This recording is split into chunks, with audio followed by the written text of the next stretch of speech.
I guess I've been reflecting before coming here on what I might feel, my own remembrances of other cells, obviously in Lebanon and places where I was held myself, and what the prison would be like, and then being so impressed at going into some of the exhibits and thinking, I don't understand, and think, that really touches something that I remember.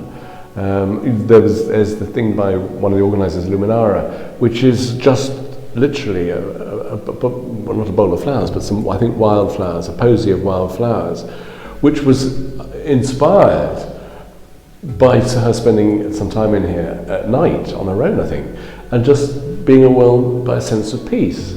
Now, I'm sure the place was, I met a couple of men who'd been here before when it was still working, and they'd come here as journalists, and they said it was an absolute cacophony of noise, hundreds of men in here, doors banging, etc., officers shouting orders, whatever.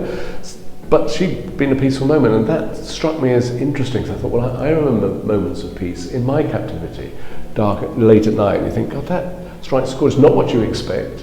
And to have it expressed as a posy of flowers, that's completely unexpected as well. But it's that artistic imagination, and yet it touched me very directly and reflected.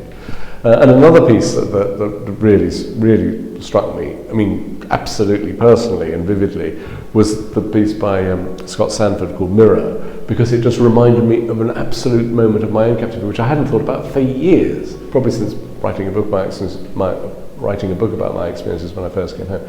And it was suddenly there I was in this mirrored situation, much as we're sitting now in a double cell, looking at each other on these sort of obviously mattressless basic beds.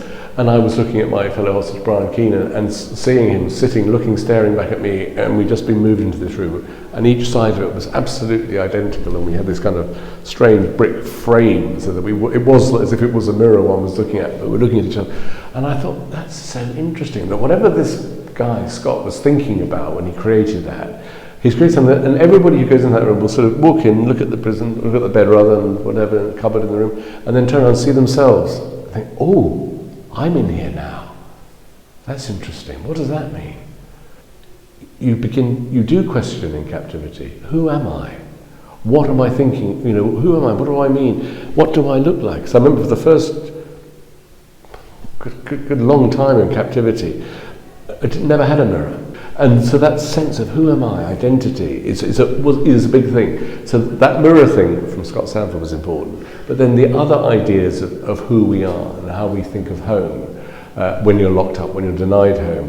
And the sense of experiencing who am I, looking at your life, past life, and thinking of things that have happened to you, things you've done, obviously perhaps prisoners here, the remorse for what they may have done, the crime, whatever they committed to be incarcerated here.